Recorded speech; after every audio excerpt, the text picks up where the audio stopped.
Wuchang Fallen Feathers release is right around the corner, and basically everybody seems to be hyped for it, except for the individuals on social media who are really furious that gamers are winning again because they're angry that a gorgeous female character is leading a game and people are praising her beauty. But this game is absolutely climbing all of the Steam wishlist charts, the follow charts, and even the sales charts, proving that this is going to be a mega game. I have a few different things to show off, but before I get into the topic, if you enjoy the content I create, check out the links in the description, join the community in my live streams, and consider supporting through Patreon or YouTube memberships. Now, I am a big fan of Souls-like experiences, of action RPGs, and this is a game that I personally have had so much hype for. I cannot wait to get my hands on this and play it. All of the first impressions that we've seen so far from all of the events that it's been shown off at have been really solid, and it seems like this is going to be a pretty big launch for the summer. It launches in just 2 weeks, so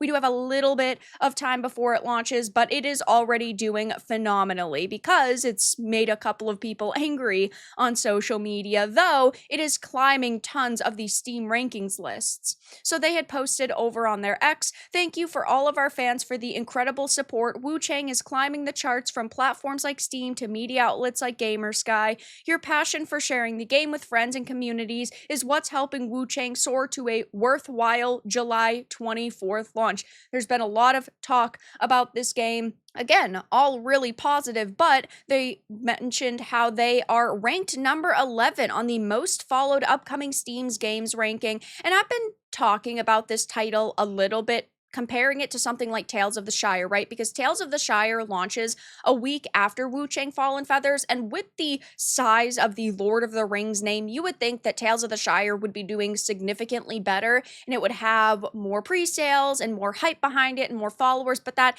isn't the case. Tales of the Shire isn't even up for pre-order yet, and it is significantly lower rated on the lists, which definitely does not look good for what a workshop and also just the team behind this title. But Wuchang is doing really solid right now. If we head on over to SteamDB, it is sitting at 144,667 followers, which if you compare that to something, again, like Tales of the Shire, right? It's sitting at 29,588, and there are a couple of other games launching around this time, like Killing Floor 3. It's sitting at number 31 in the wish lists and number 36 top seller. So heading on over to the most followed upcoming Steam games chart, and you can see sitting at number 11 is Wuchang Fallen Feathers. Some other games that are launching over the next couple of weeks are Dying Like the Beast. It's sitting at number 22, so not quite as high.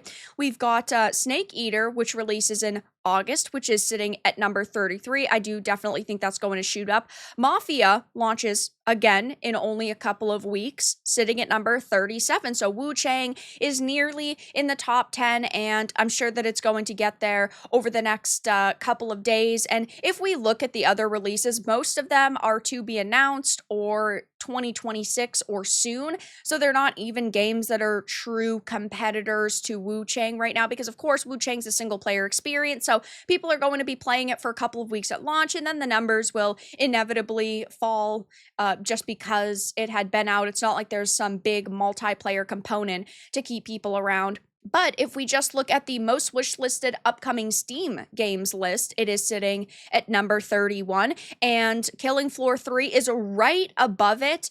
That launches in just a couple of days as well. That's sitting at number 102 top seller, so Wuchang is selling significantly better in the pre-sales, but Killing Floor 3 technically has more followers. That's cool. And then if we go on over to the top currently global selling Steam games list, this title is sitting at number 21, and a bunch of, free-to-play games are actually on this list, like Apex Legends.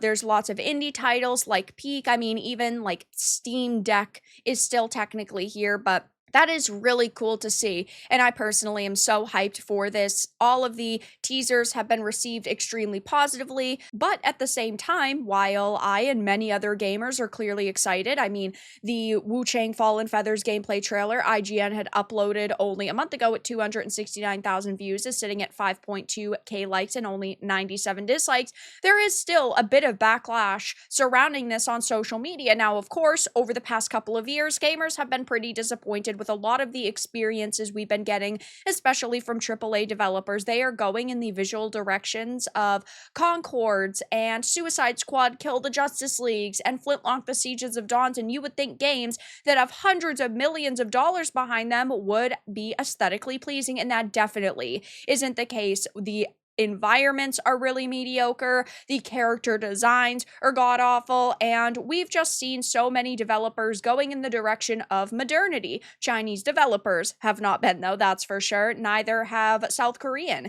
developers, and Wuchang is no different, right? They have definitely highlighted this game with beauty and femininity first and foremost, right in your face for everybody to clearly see in it, to be unmistakable. And there have been some comparisons to Ghosts of Yotei and Wuchang in these designs and like the aesthetics that they're going with. And of course, that means that there are going to be people who are going to say, you know, Ghost of Yotei visually looks better or Wuchang looks better. But there is, of course, a group of individuals who are furious that the Gooners are winning yet again. I think that it's just normal gamers who are winning. Looking at Ghost of Yotei, it's supposed to be a bit more realistic in its visual style. Wuchang is much more fantasy, much more stylized, but at the same time, that doesn't mean that you should go and attack people who like one style versus another. I personally think Wuchang looks significantly better, just like I would choose Stellar Blade over something like Ghost of Yotei, though you're just a gooner if you appreciate femininity.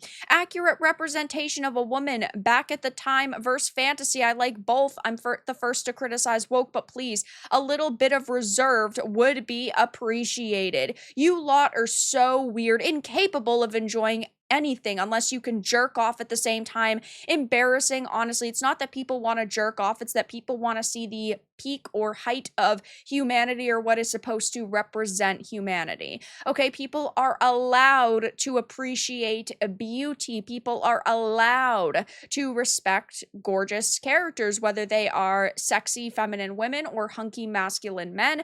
Most people do not want to play video games as land whales. They want to, again, just look really freaking cool while doing so, and that sometimes means having a woman who has her thighs out or who is showing a little bit of cleavage. Like, this is a game for adults that adults are buying and playing, so why can't adults just look at the content they want to?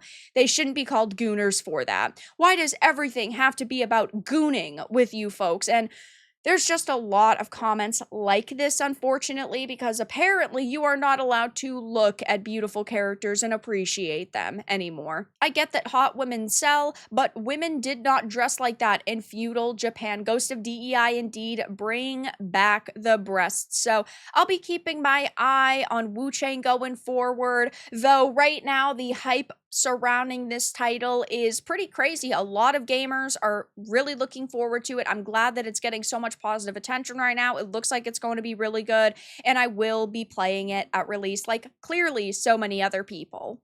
But that's all that I really had to discuss in this video. Let everyone know your thoughts in the comments below. If you enjoyed this, give it a like, and if you didn't, give it a dislike. I appreciate your support either way, but I'll talk to you all again in the next video really soon.